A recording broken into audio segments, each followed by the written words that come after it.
of them because it's more recent.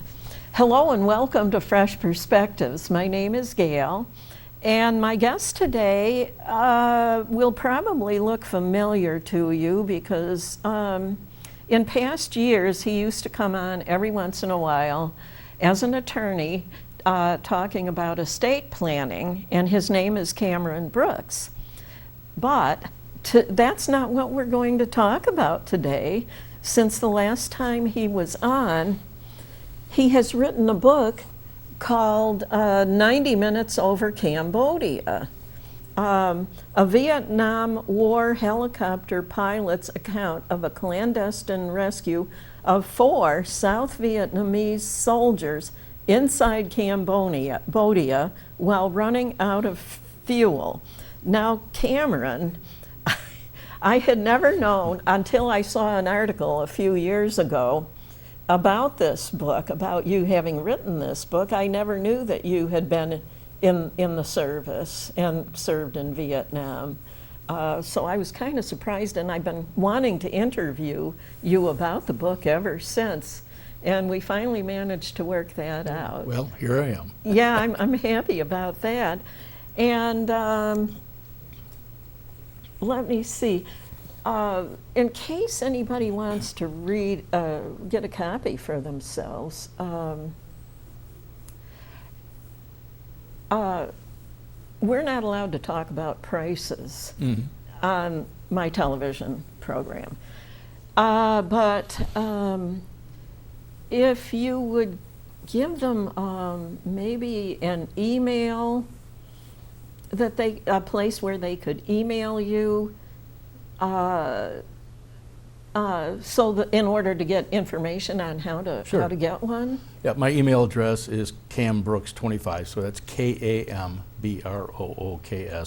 25 @outlook.com. Oh, okay. So just email and I'll answer that, and okay. We'll get a copy to whoever wants to buy it. Cam, just KAM. KAM. Cam, and then Brooks. Brooks.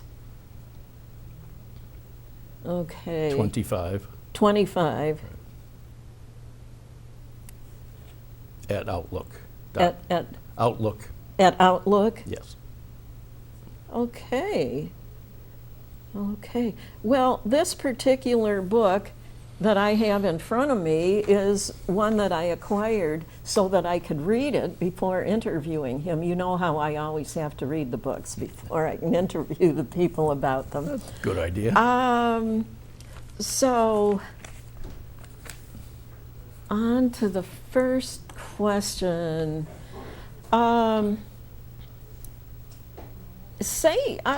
Going back to before you joined the service, you were in the Army? Yes. Yeah. Okay. Before you were in the Army, that you actually had learned to fly a plane, I think it was. Yes. Before you were old enough to go in the service. Would you like to tell a viewing audience about that? Well, kind of the history is my dad was a pilot in World War II. And after the war, he continued to fly, and we grew up in Cattaraugus, New York, and there was a flying club in Cattaraugus that he helped organize, and they had a small airplane, and anybody that wanted to take lessons could sign up to do that. So at age, I think it was 14 or 15, that's when I started. And it was actually my father that really got me interested in flying. There's something about being up in the air, 1,000, 2,000 feet looking down. The world just looks different. So I was hooked on flying at a young age. It was a love of yours. Yes. Okay. Okay, so would you tell the viewing audience how you wound up deciding to join the Army and serve before becoming an attorney? You had gone to college for a year first? 1 semester. 1 semester? And to my surprise, they didn't invite me back. So that led to a severe disappointment with my father. Uh-oh. See, I'm the bottom end of 6 kids. And Oh, really? everybody went to college. You were the youngest then? I was the youngest, and so I flunked out of college, quite frankly. And Dad was not real happy about that. So he and I were not getting along that well, so I thought, I'll show him I'll join the military and fly. My Oh. original goal was to fly jets. Turns out, to fly jets, you had to be in the Air Force or the Navy and be a college graduate, which You were not. I was not. But there was this program, this helicopter pilot program in the Army that you could join up right out of high school. Oh, wow. So I marched myself to Jamestown, and I thought, it's not jets, but it flies. So I thought I would join up, and I did. Okay. Okay, well, that was pretty interesting. You've had a really interesting life, I have to say. Tell us what kind of helicopters you flew and how the training for it was done. Well, first, like with any military experience, you go to basic training, and 8 weeks of that. Before you go before to you- the helicopter Right, training. right. Okay. So that was in Fort Polk, Louisiana, which I never recommend Louisiana to anybody. It is hot and humid there, especially in July. So after basic training, then it was off to Mineral Wells, Texas, to the primary flight school that they had at Fort Walters. The training aircraft they were called TH-55As, which was built by the Hughes Tool Company, actually, their aircraft okay. division. There was just, it looked like an egg slightly tilted with a stick hanging out the back of it. Very small, two-place, reciprocal engine, good little trainer. So that's where we learned how to actually fly. In the first couple weeks, you spent just mastering all the different things you had to. You start with the pedals to keep directional control, and then the collective that lets you go up and down, and then the last thing they give you is that was the collective, then the cyclic, which allows you to steer the aircraft. So within the first week of being able to command all those things at the same time and the throttle on the end of the collective, if you could keep a helicopter within the bounds of a football field, you were probably doing pretty well. Oh, okay. Hovering. After a while, some experience and being able to feel the aircraft, then you could pick it up to hover and just keep it right over one spot. So that was primary training in Fort Walters, Texas. That was 5 months.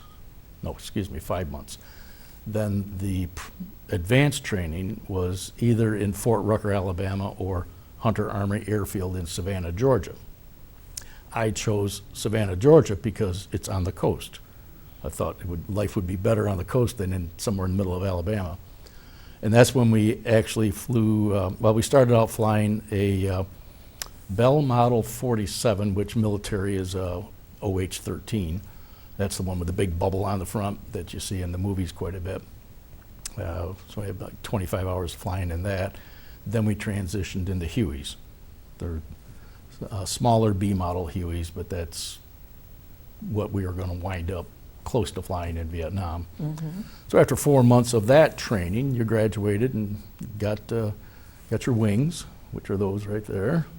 Yeah. And you got they gave you a new rank at that point. It's called Warrant Officer 1. And that was a really neat rank to have, because in the military, you're either a private, a corporal, a sergeant, or a first lieutenant, second lieutenant, captain, on and on.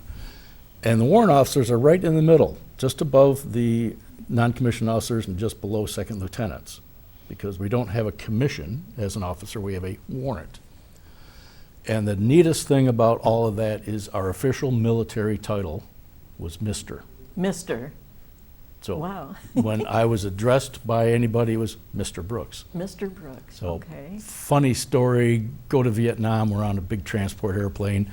The senior officer in charge to report to the ground people who he had was a captain, and he reported that he had 200 and some odd NCOs, 25 commissioned officers, and 48 semi-civilians, and that was us. You were semi-civilians. Well, that's what they called us because our title was Mr. Mr. Semi-civilians. That's what they called us. Yeah. Okay. What was the reason that you had to keep flying back and forth to Cambodia? It was between there and South Vietnam, was it? Yes, well, I was stationed in Pleiku, South Vietnam, which is up in the Central Highlands, not too awfully far from the Cambodian border, probably 20 miles or so. Our missions were varied. We did combat assaults, and resupply missions, a lot of those. Some milk runs, which didn't involve getting shot at, which was nice. Milk runs? That's what we call them, milk runs. Why were they called milk runs? Because they were completely safe. No, we were okay. over our own territory. Oh, okay. And then for about, I think, 5 months, we had the mission of sneaking over to Cambodia and dropping off LRPs. LRPs are long-range patrols. And these guys, you put them in on the ground, and they stayed in one spot for anywhere from 5 to 7 days, and they didn't move a bit. And what they were doing is we'd insert them, and they would sneak up to the Ho Chi Minh Trail, and they would just observe traffic on the Ho Chi Minh Trail, count bodies, equipment, trucks, tanks, what have you.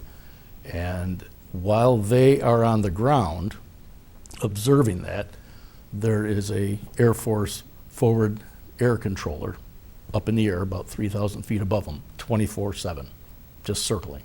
Oh. Constant communication with these guys on the ground.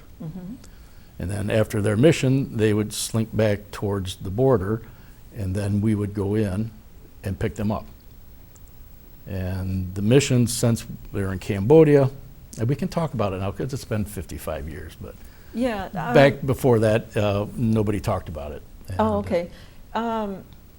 Well, when you were dropping off and then you went back and got people, did you already have replacements for them when you went to pick No, the ones no, that had been? it would be a team of 4 people. They would go to a specific spot. We would pick them up at a different spot, and then there would be an insertion next week somewhere else. Oh, okay. So there was one team in the unit we were in. Now, there were many units doing this all along the Laotian and Cambodian border, but our unit was working with the LRPs and just in a particular area in Cambodia.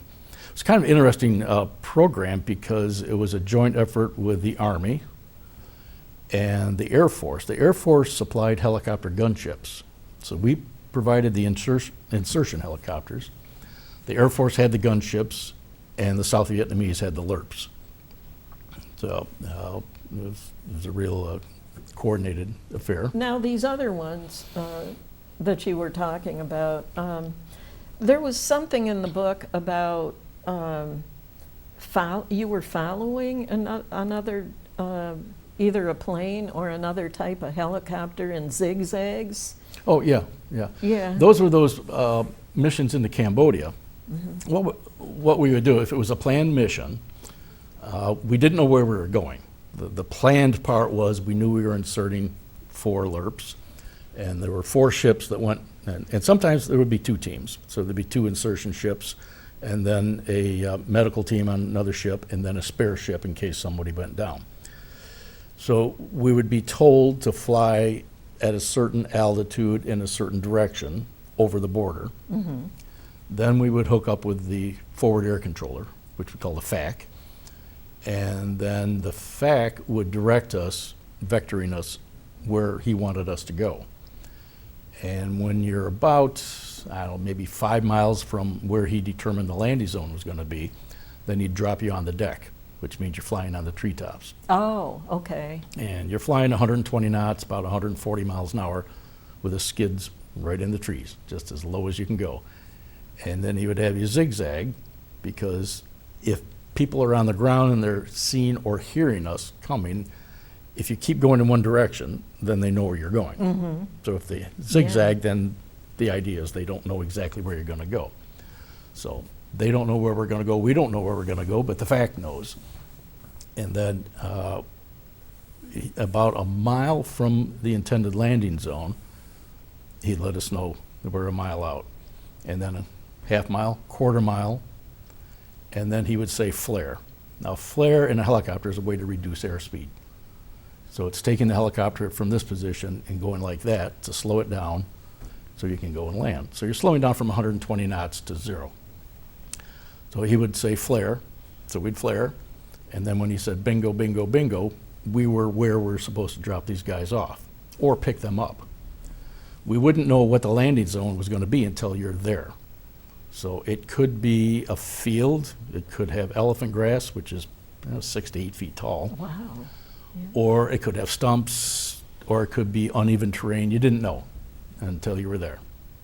So then he would also let us know where our guys were that we were picking up, because it was important, because the LRPs that we were putting in the ground were South Vietnamese, but they were dressed as North Vietnamese regulars. Oh. So okay. they had all the trappings outwardly of being the enemy. Okay. And they carried AK-47s and Chinese hand grenades. Now that was for their protection. In case they got discovered by the enemy, they could just blend in and say, hey, we got separated from our unit, we don't know where we are, that sort of thing. And that happened to one guy that for 3 months he hung around with the North Vietnamese until he could escape and get over the border. So my gosh. you're landing in a landing zone. You have door gunners on both sides with M60 machine guns, and we're told that the friendlies, or our guys, are over on the left. And if you look at them, they look like enemies. So you had to tell the door gunners, don't get too trigger happy. You know, if you see 4 guys over there with big smiles on their faces, they're our guys. So we'd land, they would scramble on, and then we would pull out as fast as we could and go back east to Vietnam. Oh, So yeah. that was pretty much the missions we did every week. Okay. Tell us about the time you landed on the back of a flatbed truck with the helicopter you were flying at the moment. Yeah, that That was because you were young and rascally, right? I think, as I wrote in the book, to my defense, I was 20 years old. All right. Young people do stuff like that. Yeah, so we're flying back to our base in Pleiku from Quy Nhon to the east. There are 3 of us, 3 aircraft. I'm flying along, paralleling Route 19. I look down and I see a convoy coming back from Pleiku that is empty. They had delivered their goods to Pleiku and are on their way home. And part of the convoy was this nice flatbed truck with nothing on it. So in a flash of brilliance, I radioed the other guys and says, bet I can stick this thing on the back of that truck. And they're 20-year-olds too, so what are they going to say? Bet you can't. So here we go. I lowered the pitch, and we went down and snuck up behind the guy. So he's going about 40 miles an hour on this road, and I came up right behind him.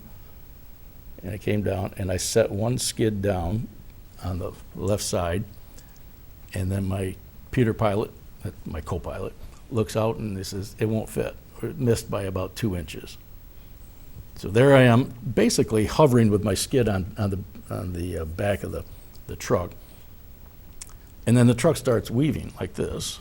So I'm kind of weaving with him. And this is all fun and games until something in the back of my head says, what if he hits the brakes Oh, yeah. on the truck? I'm going to ball this thing right up and probably kill us all. Mm-hmm. So that's when a rational thought came to my head, and so I popped up the collective and we went up above him. And then I thought, I don't want him to see the butt numbers on the aircraft to identify who we are, because I don't want to get caught doing this. So I went straight up over the top and went down the road, got up to about 120 knots, did a cyclic climb straight up, and got away. Okay, so he did know you were there. Yeah, I he- mean, yeah, it would probably be pretty hard not to Yeah, well, notice. with If all you the were- noise and the if you- dust flying around, he knew. If you were He knew. driving a flatbed truck and a helicopter landed on it, there's no way you could not notice. I think he knew. So Do you think he was amused or just scared, really? I Did? think he was surprised and didn't know what to do. You think that's why he started weaving back Yeah, I and think forth, so. was to get you to leave? I think so. Okay. What did you do when you were not doing insertions or extractions? Playing poker, playing hearts. No, when we had rainy days with a lot of rain, a lot of clouds and fogs, we were grounded, so we did nothing. But no, our missions varied a lot. Combat assaults, inserting a lot of troops on the ground, a lot of resupply to fire bases out in the boonies. Did teach the commanding officer of 2 Corps, there were 4 corps in Vietnam, so the commanding officer of 2 Corps was in Pleiku, and he wanted to learn how to fly a helicopter. So I spent some time teaching him how to do that. Oh, you probably enjoyed that. Yeah. Getting to be a teacher. Now, there was something that you said about food in the book, and it was all in cans, including the crackers. Yeah. So was that what you guys ate all the time, or just when you were out on your missions? No, just on the missions. When we were at home at Holloway, so it was Camp Holloway is where we were stationed, we had an officers club with a dining room and all that. We even had a swimming pool, for crying out loud. Oh my gosh. Yeah, it's nice. But on our missions, especially the ones in Cambodia, I mean, we'd leave at 6 o'clock in the morning, come back at dusk at night, 6, 7, 8 o'clock. And there was no food where we were. It was a very small fire base. So we had to essentially bring our own lunch. So it was sea rations, which is a box about that tall, kind of that square. And everything was in cans because it'll keep forever in a can. So the reason we had so much sea rations, I think I mentioned it in the book, is I was doing a mission for some, I think it was Koreans, and we were just doing resupplies, and sea rations came in a big case. So we're doing all this resupply for a while. Then when I get back to the pad, and the American advisor says, all right, this is your last run. When you come back, take what you want, whatever's left over.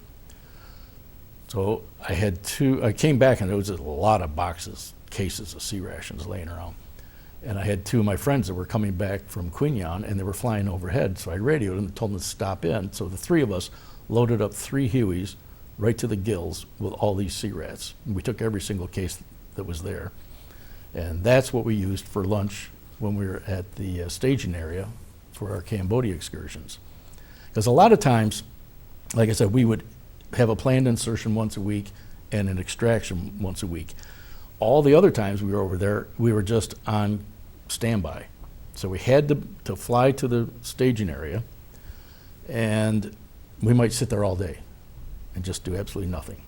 And then go home, and then come back the next day and do absolutely nothing. But we were there in case the team in Cambodia got in trouble. Oh, and we had to do an emergency extraction. Okay. So that's where the sea rats came in pretty handy when we were sitting on that staging area in the fire base. And everybody had to buy a certain kind of can opener, you said in the book. Well, we didn't have to buy them. We could get our hands on it. But yeah, with P-38, there's a picture of it in the book. Oh, so yeah. It's a little folding thing with a little kind of claw on it, and you could get in there and work your way around the can and open it up. And it worked really good to Yeah, open it the did. cans? Yeah, they do work well. Well, you said you missed your mom's goulash and applesauce. Oh, yes. While you were there. Yeah, the sea rations, the best thing they had that I liked the best was canned spaghetti. Canned spaghetti? Canned spaghetti, but it wasn't like Mom's goulash and her applesauce, no. Homemade is always best, isn't Always it? better, always better. Okay, would you be okay with mentioning the 409 helicopter crash that you talk about in the last chapter? Yeah. That was the worst experience you had? Well, it wasn't, I wasn't flying it at the time. I was what they call a short timer. So I had 2 weeks left in country, and if you were a short timer, you weren't supposed to fly combat missions. Which we got in, there were like several of us, 5 or 6 of us that were short timers, and we got in trouble because we flew combat missions. We got bored, so we flew on a combat mission, and the old man didn't like that. But my aircraft, it was 409, That's the butt number. It's 68-something 409. But this was after they retired you from actually Yeah. flying. Yeah. So as an aircraft commander, so you start out with being the, I can't even think of the technical term now, co-pilot. We always call them Peter pilots.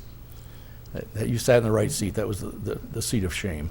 Until you got experienced enough, then you became an aircraft commander. Then you got your own aircraft and flew from the left seat. So my aircraft was 409, and I flew that a lot when I was there. And they try to have us all fly the same aircraft all the time because each aircraft's a little bit different, and you got used to it. And you knew how it was going to respond and react and whether it'd have enough torque to pull weight or this and that.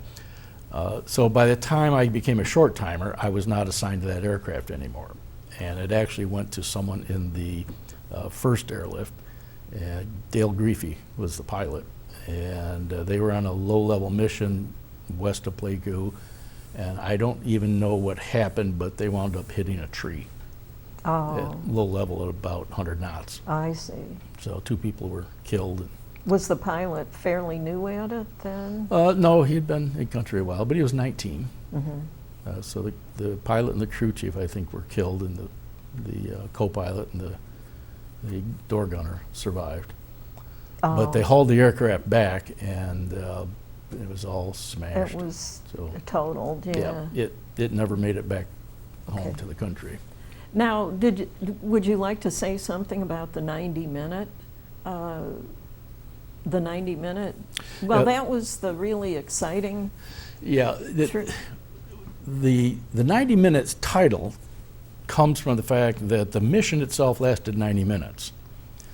And what happened is this: we're at the staging area, just waiting for something. What we're really waiting for is the Jeep at the other end of the strip to be coming towards us, with the lieutenant standing up with his boonie hat going like this. Whenever you saw that, that meant we're going somewhere. So we're sitting around. Some guys are sleeping. Some guys are playing cards. We're throwing a football or a rock or something, just killing time. In the meantime, the aircraft is in what we call combat cocked.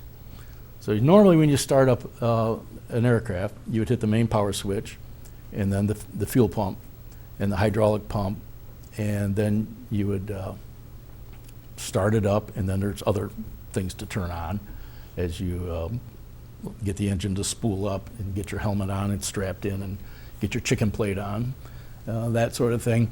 But when you're combat cocked, everything is already on except the master power. So the whole idea is if you're scrambling, you jump in, hit that master power, get the blade disconnected from its mooring position, and pull the trigger and start the thing to wind up. So in this particular mission, the Jeep was coming up the runway. The lieutenant was swinging his boonie hat around, so we knew we were going. So we all jump in the aircraft, and I hit the main switch, and I start the engine.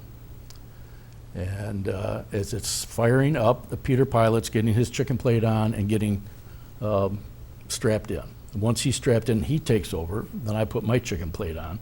Chicken plate is just armor that fits over your front. So he's getting the aircraft up to a hover, and then I take over once I'm in and going. So there's 4 of us taking off all at the same time with the 2 Air Force gunships. We head off to the west, and we pick up the FAC somewhere out there, and then he directs us to where we're going to go. And now bear in mind, I have no idea where we are in Cambodia. So we're down on the deck, he's zigzagging us around, and then he has this flare, and he says, bingo, bingo, bingo. We pull up to a stop, and we're on top of a triple canopy jungle. Yeah, yeah. This was the really exciting part of the book. I'll tell you, that was the hairiest mission I'd ever flown in my life. And if you would have told me in the morning, that morning, hey, you're going to do this, I'd have said, no way. There's no way anybody could do this. You know, what did I know? I was 20 years old. But in the excitement of the moment, training kicks in and you focus, you hyper focus on things. So we're on top of this tree, and the crew chief looks down and he sees 4 people on the ground. And we're also hearing gunfire. Now, the guys on the ground, like I said, they were dressed as North Vietnamese, but they were in boonie hats, little floppy hats. Inside each hat was stitched in an fluorescent orange nylon circle. So it'd be like inside the hat, it's orange. So what they were told to do is when they heard us coming, they take their hats off and flip it upside down. So that you could see the orange. So now you can see 4 orange dots down on the forest floor. So we knew that they were our guys. We assumed they were our guys. And so we're over top of the trees, and I told the crew chief, Harris, I said, kick out a string. Now, our aircraft were all rigged with ladders and strings. Ladders were for elephant grass. If you couldn't land because the grass is too high, you had these roll-up ladders, just aluminum ladders, and you release them, and the guys on the ground would take their backpacks off, hook them to the bottom rung, and then they would just crawl up. But if you had to use strings, which are ropes, they're 200 feet long. So if you're in the triple canopy or some canopy where you can't land, you can toss out a string. At the bottom of the string is a weight it's about that size, and wired to it is the top of a McGuire rig, which is a parachute rig. The guys on the ground were wearing the other half, and they had D-rings that they could pull out, and they could just hook onto those rings on that on the top one, and we could lift them right straight up. So Harris kicks the string out, and then he says, it's short. Okay. And so I said, how short? He goes, 75 feet maybe? So we're on top of the tree, and we're 75 feet away from our prize at the bottom. And you start asking questions. You wonder where in the world this maturity came from. But I said, where can we go? Well, if you go to the right and back a little bit and we go down, we can get under that first canopy. So, okay. So we have 4 guys in the helicopter. I'm looking here, Peter Pilot's looking there, and the 2 guys in the back are watching the tail boom, which is like 35 feet behind me, with a tail rotor spinning pretty fast. You don't want to lose the tail rotor in a tree because you're not coming out of that. So for the next, we didn't know how long, we went over, down, forward, turn, down, forward, slid over, turned, down. We just kept maneuvering the helicopter around the branches until we got to the point where Harris says they got it. So we were down there. And I remember just holding it at a hover while they're hooking on, and I looked out through the roof of the helicopter. There's a green window, basically. We call it the greenhouse. I looked out, all I could see were tree limbs over top of us. So as they're hooking up, the master caution light comes on. That's right there, big, bold, red, and you get an audio ding in your helmet. Now, you have to look at a panel that's down to the side. There's about 20 different things that could go wrong. So I'm watching the tree branch over here and hovering, and I told Peter Pilot, I said, what is it? And so I had this sense I knew what it was. I knew what he was going to say when he said it, and he hit the intercom and just said very plainly, low fuel. I said, okay. So then I said, how long did it take us to get down here? 15, 20 minutes, we're not sure. Well, once you hit a low fuel warning, you have 20 minutes of fuel, roughly.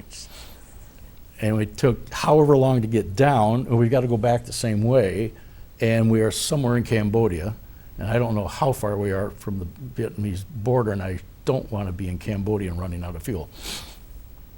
So I called the FAC, and I told him, I said, we got a problem here, got low fuel. I said, where's the nearest fire base in Vietnam?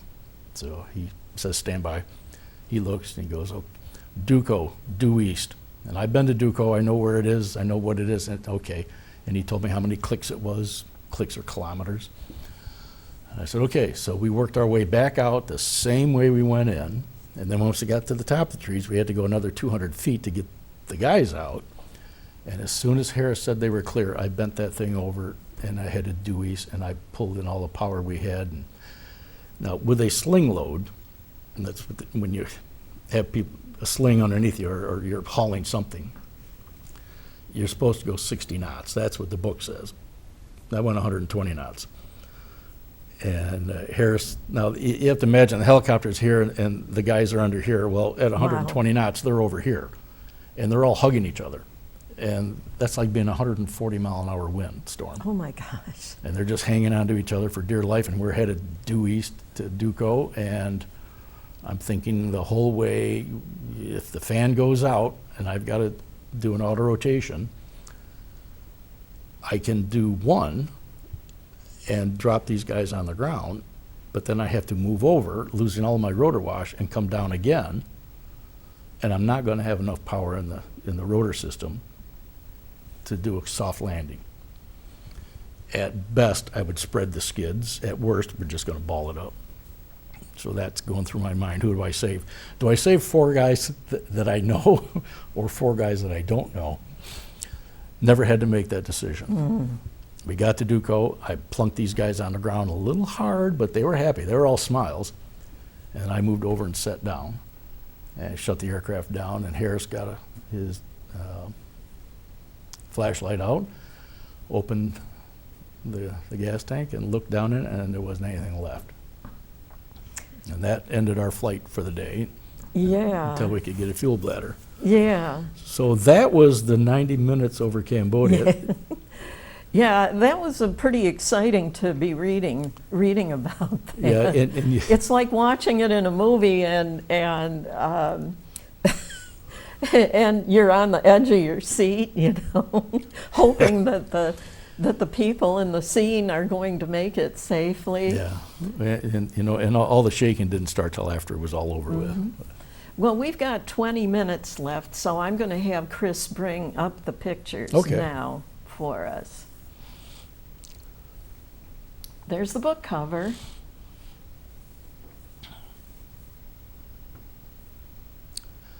That is our company logo and patch. We're the Ghost Riders, the 189th Assault Helicopter Company. Is that supposed to look like a ghost there in the picture? Yeah, it's a ghost carrying a machine gun with a helicopter behind it. Oh, okay. It's not a really good picture. Uh-huh. It was very small to start with. Uh-huh. That is a picture of a Cobra. That was the 361st Aerial Weapons Company. It's the only fully Cobra company in 2 Corps, and they were at Holloway with us. They were our gun supports many times. Neat aircraft. When it's up in the air coming at you about half a mile away, you can't see it. It's only 34 inches wide. All it is a gunship, just armament, miniguns, rockets. Now, our company had 3 platoons. We called them there were 2 airlifts. I was in the Scarlet Flight, and then there was a Silver Flight, and then the 3rd platoon were the Avengers. That's the gunships. They were C-model Hueys that had miniguns and rocket pods, and that was their logo. That's a picture of Holloway. We call it Camp Holloway. You can see the airstrip in the middle. That was perforated steel planking, just out over dirt. Uh-huh. Our hooches were over to the right. You can see that's a pretty broad valley in Pleiku. So we had our company, we had the Cobra company, we had a company a fixed wing small aircraft company that was there. Also Chinooks, there's a company of Chinooks, and cranes, sky cranes. So it's a pretty big base.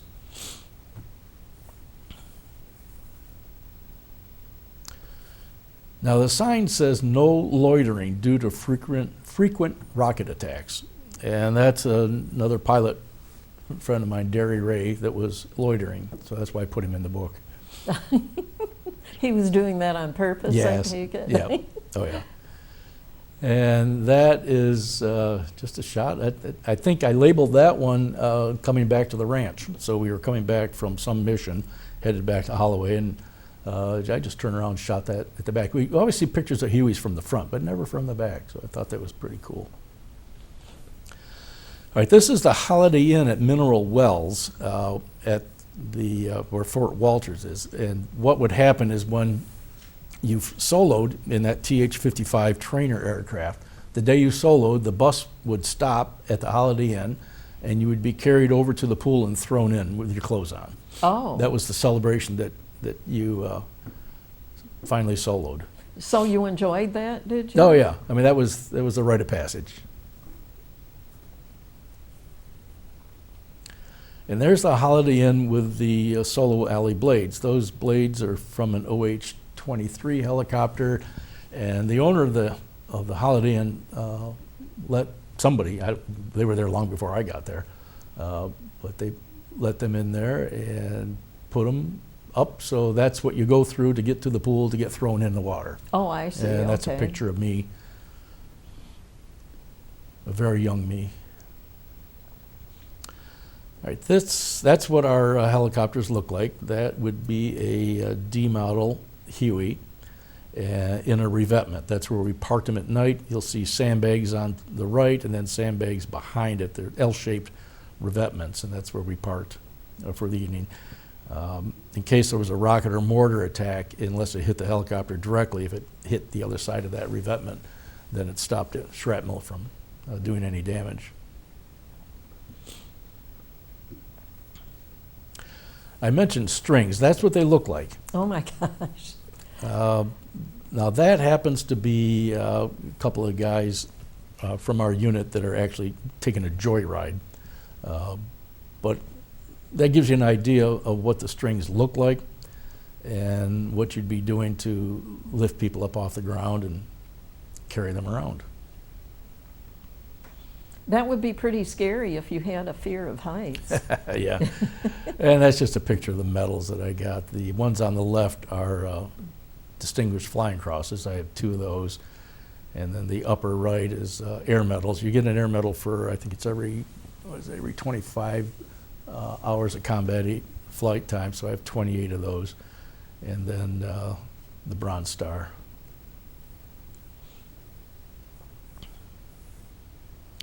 And there is the TH-55A. That's the training aircraft that we first learned how to fly in. Oh, yeah.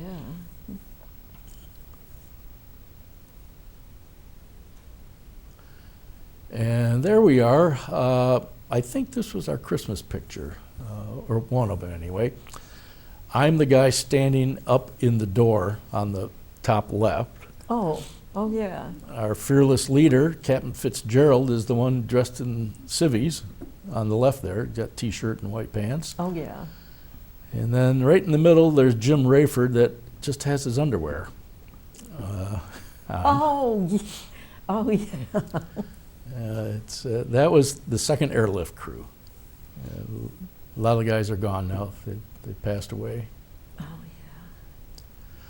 That's a picture of our quarters. They're called hooches, and that's what we lived in. Yeah, did you come home on leave from time to time when you were there? No, Or were you didn't go home. You just were there the whole time you were serving in Vietnam? Well, you had R&R that you would take. Actually, I was forced to go on R&R. The CO said, go, you have to go. So some guys went to Hawaii. The married guys went to Hawaii to meet up with their wives. A lot of guys went to Thailand, and I chose Australia. Oh. So I was there for a week, just hanging around and doing nothing.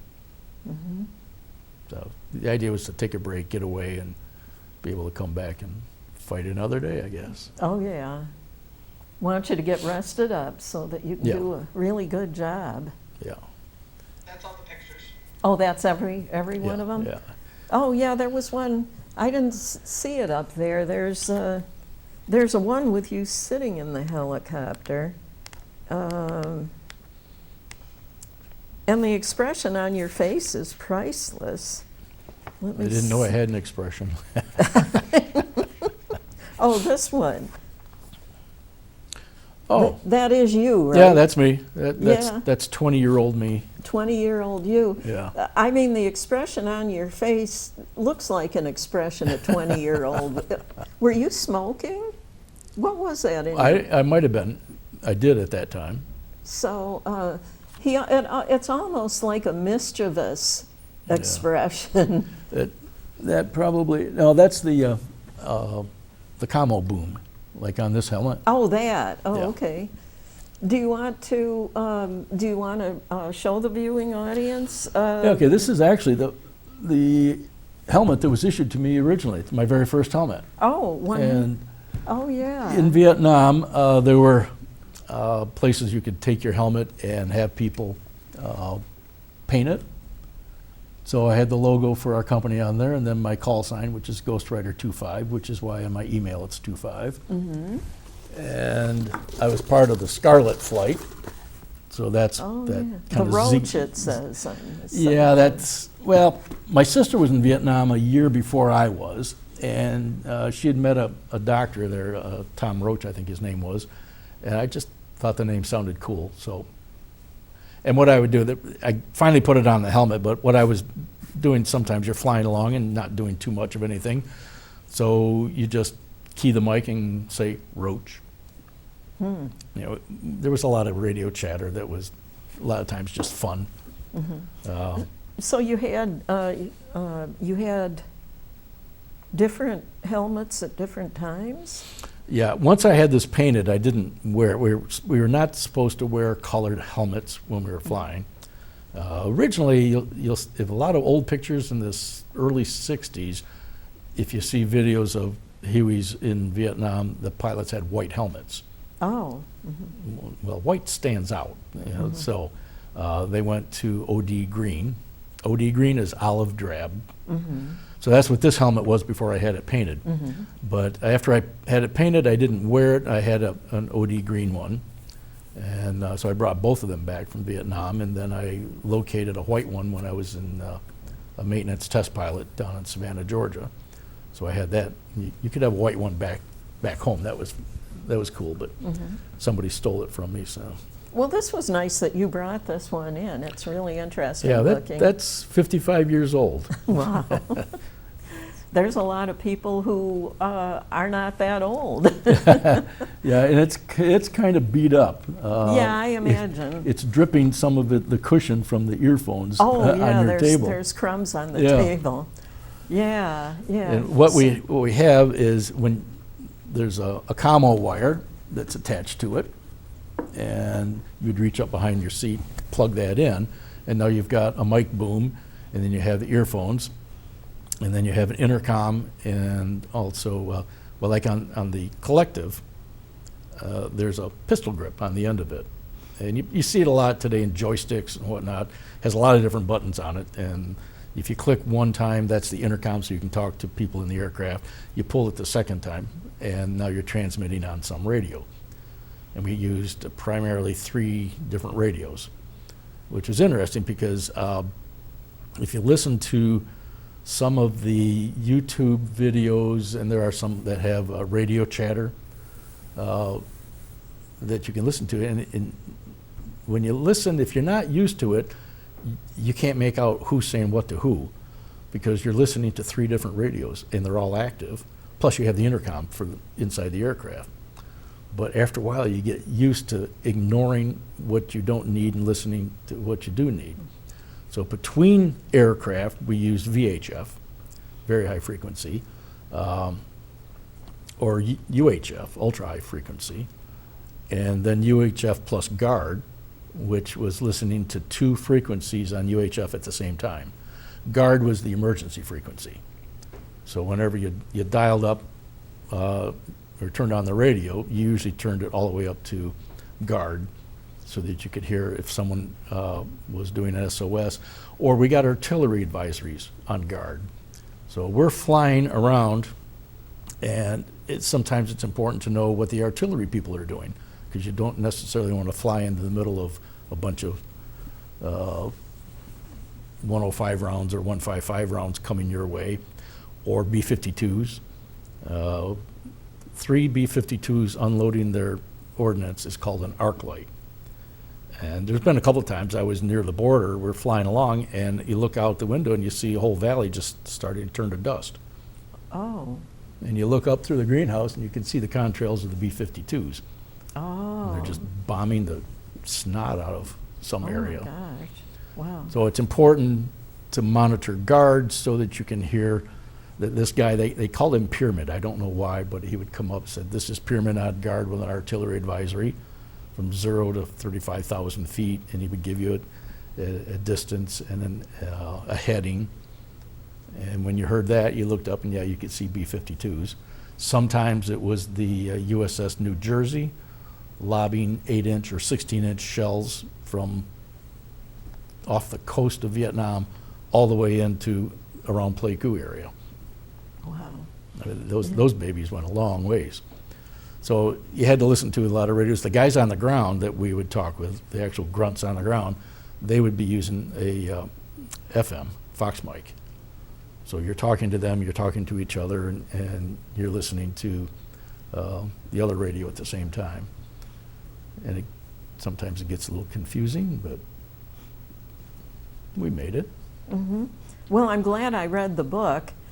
At least I was prepared to ask you questions about it. Well, I thought maybe we'd also say, I've never really just spoken about pilots in general, helicopter pilots in general. Uh-huh. You know, I think of us, I don't know if this is totally accurate, but and someone might take issue with it, but we were kind of like the fighter pilots in World War II. I mean, those guys were about our age. They were about as bold as brass as we were, fearless to the point of stupidity, and they were very important in World War II. Well, Vietnam was the first helicopter war. Helicopters were used in the Korean War for medical evacuation. Oh, I see. Mm-hmm. But now we shifted to having helicopters move people around, like combat assaults. You take a company of foot soldiers, like 200, and put them in the ground as fast as you can. It may be single ship one after the other, or it may be 25 aircraft in formation, landing at one time in a great big old field. But it was the first war where we moved people around by helicopters rather than on the ground. There's a lot of units, there were a lot of units in Vietnam that were cavalry units. So go back to the old days, they were riding horses. Now they're riding helicopters. And the neat thing about the Cav units is they got to wear the good hats. They had the Stetson hats. Oh. We had baseball hats. Oh, I see. They had Stetsons, you know, with the crossed sabers, and that was, they had helicopters like ours moving people. They had hunter-killer teams. Hunter-killer teams would involve a Loach, which is a light observation helicopter. It was a Hughes 500. It's a very small aircraft. It had a pilot, a door gunner, or crew chief door gunner, had a fixed mounted minigun, and they would fly low and slow, very close to the ground, looking for people. Behind him would be 2 Cobras, like we saw in the picture. And so the hunter-killer aspect was the Loach would be the hunter, and the Cobras were the killer. So the Loaches would fly around, as we used to say, they used to lift up leaves under trees, you know, looking for people. And if they got shot at, the pilot was able to shoot the minigun, and what they would do is the minigun would be on the left. He would just hit the left pedal, turn it this way, do a burst from the minigun, and pull out that way, radio the Cobras, and they'd come in and throw some rockets down and blow people up. Wow. So that was, a lot of those were the cavalry units, scout units they called them. Then the general aviation units, like when I was in, every unit had a couple of platoons of D model, H model Hueys, and then one platoon of C model gunships. And sometimes we work together with, on a major combat assault, we might work with 3 or 4 other units like us, getting people in on the ground and then resupplying them. And so it was always something to do. A lot of our flying hours were 6 in the morning till 6 at night. Wow, And 12-hour shifts. Yeah, Pretty and much. there were days that the only time you left the cockpit was to relieve yourself or refuel. Yeah, you know, there's this one picture here, the Oh. one right there. Yeah. It says, medal ceremony, Savannah, Georgia, 11 a.m. The colonel asked me, so, Mr. Brooks, what do they have you doing here? My reply, I left the Army at 9 a.m. this morning. Yeah. That must have been your last, That was your last day in well, the Army? Yeah. I was getting out, and I was leaving that morning to go back to New York, and my CO said, hey, you're getting more medals than anybody in this ceremony. Would you stick around for that, because it would look good for us? So I said, okay. So I'd earned a bunch of medals from being in Vietnam, and they finally caught up with me almost a year later. And that's what that ceremony was for. But yeah, I had left. That ceremony was at 11 o'clock, and I'd left the Army at 9 that morning. Someone smart told me one time, the Army is the land of opportunity. You get one to get out. And I took it. Yeah, it doesn't sound like anything you'd want to do for your entire career, really. Actually, I've reflected on that over the years, and really being a lifer, especially as a pilot, if you love flying, that really is not a bad. If if you don't mind having to go to different duty stations all the time, but yeah, there were guys that made a career. There was guys that I flew with in Vietnam that stayed in, became lifers, and some got out and went back in because they really liked it. One of my good friends, that when we came back to Savannah, we shared a place together. He went back in the Army, and fortunately he was killed in an accident out in California years later. Something happened, they balled it up. But yeah, a lot of the guys decided to stay in. Most of us did not. We had other things to do. And then you went back to college. Yeah, I was ready at that time. I started at Fredonia for that one semester, and then like a year and a half or so later, I came back, and to my credit, I did 4 years in 3. 4 years of college in 3? In 3 years, yeah. I went right through summer school, just got it done. And I decided about 2 weeks after I was in the Army that I wanted to go back to college and go to law school. My dad was a lawyer. And your brother. And my brother, yep, yeah. So I had decided I wanted to do that, so I came back and I did. It's amazing how much more ready you are at age 23 to go than at age 18. Yeah, yeah. But that area between 18 and 21, it's, if you can survive that, you're probably going to do all right. Yeah. Well, I hate to say it because I've been having so much fun with this interview. But we've come to the end of another episode of Fresh Perspectives, and thank you so much for being on Fresh Perspectives today. My pleasure, Gail. And I will see those of you in the viewing audience again when I do the next episode.